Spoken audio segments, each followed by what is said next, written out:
This episode of Cop Block is brought to you by FreeKeen.com. Weinhaus's motion for a new judge to get away from David L. Hoven was granted. The new man in the black robe, acclaimed neutral arbitrator of justice who nevertheless subsists on wealth others create, was Gail D. Wood. There was a bond reduction hearing, but Parks wasn't there, so Wood continued the hearing. The bond reduction hearing was held. Parks was there this time, as were 13 individuals wearing Missouri State Highway Patrol outfits and 4 of their friends in plain clothes. Judy Weinhaus testified, stating that since he was caged, he'd missed medical care and therapies that were necessary to his recovery. Wood eventually denied the motion that Weinhaus had put forward to reduce his bond. Weinhaus was told that his 3-day trial would begin on April 30th. Weinhaus was heard on a motion he'd submitted to allow for surety bond. Weinhaus argued that he shouldn't have to pay such a big ransom to get out of a cage, which was set at $50,000, cash only. Weinhaus knew that, were he not caged, he could better prepare for his legal land venture. His motion was later denied. Prior to exiting his vehicle on September 11th, Weinhaus had called his ex-wife, who had recorded the call.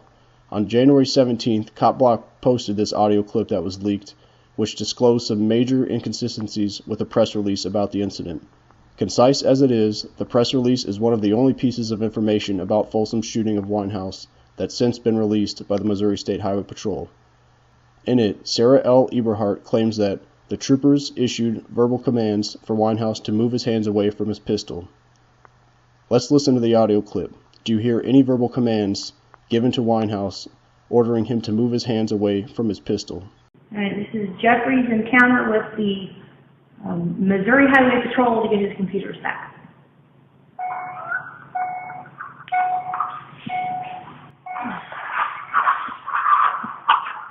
Good, how are you? You got the gun? Why I got the gun? What you got the gun for? Alright, well, I'm off the right there. Get off the ground. Get down on the ground. You have to shoot me, man. You heard his car door. They exchanged pleasantries. Aside from their report, they did not ever tell him to take his hand away from a weapon. They never told him to drop a weapon. They never told him he was under arrest. They never told him any of that. They just, hey, what do you got the gun for? What do you got the gun for? They were exchanging pleasantries, you know? I mean, like I said, they all knew each other. After the shooting, Weinhaus's ex-wife put the audio clip on his Facebook wall. Though she took it down almost immediately afterwards, she was soon visited by Mike Houston of the Missouri State Highway Patrol, who wanted to confiscate her computer. After some back and forth, the computer was used at a college campus. Houston made at least 6 copies of the audio and left. The following day, when Weinhaus's attorneys made the 4-hour drive each way to get a hard copy of the audio for themselves, they were trailed by Missouri State Highway Patrol vehicles the entire way. It seems pretty clear, based on other attempts to solicit information. Custodian of Records Office, this is Denise. Can I help you? Until the case has actually gone through court and is disposed of, we could not release that from this office. That the Missouri State Highway Patrol investigators would prefer that such objective documentation of the incident not exist outside their ability to censor. When on the road with the Cop Block tour, in-person attempts to follow up on Weinhaus's situation were stonewalled. Personnel at Troop I headquarters in Rolla, Missouri, where Folsom and Mertens work from, would not comment. It's in reference to the Jeffrey Weinhaus incident from September 11th. If that's what it's a reference to, this is what we need to give you. These are the people that you need to contact reference that incident. And this is what we've been told to tell anybody with the investigation. We're not going to be answering any questions or comments about this case. I'm going to direct you again, as we've been directed by the prosecuting attorney. If you have any questions, just contact him. Crane, Kinley, and Wisecow pointed to a memo that said they cannot release any reports or comments on this case, and directed all questions to Robert E. Parks, the same Parks who notarized the search warrant of Weinhaus's property, and who is now acting as prosecutor in his case. Okay. Good day. Why would Parks, who's working to cage Weinhaus, be the gatekeeper of information related to the investigation? It sure doesn't seem like he has any incentive to be impartial. Still, a visit was paid to Union, Missouri, to the Franklin County Courthouse to speak with Parks. Only he wasn't having any of it. In fact, he said he would not comment on the case until the conclusion of the trial. Just how then is one to get information related to the incident?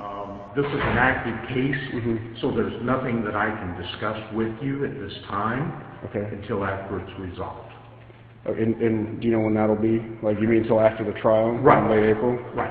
Typically, I can't comment on the case till after the trial is finished. Okay. You don't see a conflict of interest, the fact that the investigation is... Well, I'll walk with you to court. I'm heading down myself, but you don't see a conflict of interest, the fact that the investigation was done by Troop C employees, the same outfit for which the shooters work for? I hope if you have a change of conscience, you'll check out our post, copblock.org/Jeffrey Weinhaus. It has some info on there, just trying to make sure people don't get away with stuff because they have badges. Personnel working for the Missouri State Highway Patrol Troop C office in Weldon Spring, where those who supposedly investigated the September 11th incident worked from, also remain tight-lipped. Do you see where I'm saying that doesn't make sense? I kind of see myself in a catch-22. I talk to the police, and they tell me that they were instructed by the prosecuting attorney to see the prosecuting attorney for information, and I go to him, and he tells me, I'm not telling you anything. What would you do? Well, I think what the prosecutors told you from what Peter just said is, at some point, I will release some information. I had never heard Peter say that the prosecutor said, I will never release information. He said at some point. So that's kind of where we are. So there's a difference between never and at some point. And so that's kind of where we are. We don't have the answers to it. They're in that report, and the prosecutor has it, and he has requested that all media inquiries and all questions from anybody, any member of the public, are sent to his office. Johnson, Wolf, and none other than Al Northrum, the public information officer who you earlier saw had hung up on a caller in September, would not share any info. And if you guys think of any other info you want to share, there's a submission tab at CopBlock, or you can message me at pete@copblock.org. I'm definitely trying to bring about some justice in this and other situations. So, very good. All right. Do these interactions make sense? Do they align with the lofty tenets claimed by the Missouri State Highway Patrol? On February 21st, Weinhaus had another hearing to try to get surety bond, to lessen the ransom so that he could be freed to better prepare for his trial. Keep in mind that while caged at Franklin County Jail, he's allowed only 2 15-minute visitations per week. This motion was denied. However, at the hearing, some new information came to light.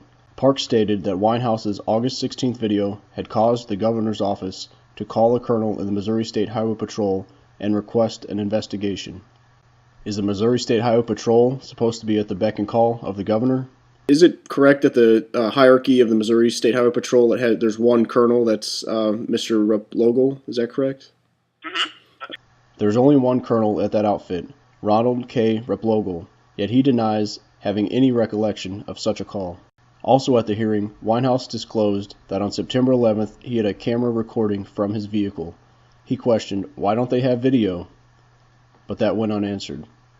In addition to that camera and the cell phone he had used to call his ex, which was in his pocket, the police took from his person his spy watch, a .22 caliber revolver, his wedding ring, his glasses, and a second cell phone.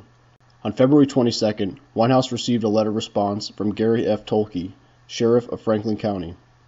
It objectively communicated that Folsom had failed from the very beginning to follow the rules that he purports to enforce. According to Missouri Statute, Chapter 43.2, the members of the Highway Patrol may request that the prosecuting or circuit attorney apply for, and members of the Highway Patrol may serve, search warrants anywhere within the state of Missouri, provided the sheriff of the county in which the warrant is to be served or his designee shall be notified. Based on my reading of this Missouri Statute 43.2, it says that it's mandated that the sheriff of the county be notified of that sort of action. And was that done on August 22nd? No. Okay. No, it wasn't. There is a statute that requires that, and we were notified before the warrant was issued. Some claim that Weinhaus's investigations showed corruption all the way up to the governor's office. Jeff's my friend, man. He needs our support. He's being railroaded, run over, They're not following any laws. They're not, I mean, they're going to try to persecute this guy, and they tried to assassinate him. And like I said, it has to do with his computers and cameras, because this man had dirt all the way up to the governor's office. Others believe that Weinhaus's situation just demonstrates the flaws inherent in the so-called justice system, with actors circling their wagons to protect their own. Whichever is true, it's clear to me that Weinhaus has thus far not been afforded transparency. Instead of waiting and hoping that justice will finally emerge in trial, be proactive. Transparency is a powerful disinfectant. Anything you can do to help advance that desired end is much appreciated. Some ideas include: get attention on his situation, share this video or the meta post, copblock.org/Jeffrey Weinhaus, or create some content of your own. Make calls. The court of public opinion is powerful. Take a few minutes to call Weinhaus's captors to ask questions and share your thoughts. Write to Jeff. His address is listed in the video description. Donate so that Weinhaus can make calls to a support network, get stationery supplies, and maybe even eat a little better. And if you're a lawyer in Missouri or have knowledge of the legal land variation in that area, Weinhaus would love to hear from you. The more effective we are in stopping a wrong in progress, the less likely such damage control will be needed in the future. Visit copblock.org/Jeffrey Weinhaus for a complete background. If you have more information related to this incident, please do let me know at pete@copblock.org. You know, I mean, there's no justice. It's just us. You know, I mean, and that's been Jeffrey's slogan for 16 years. You know, there's no justice. There's just us.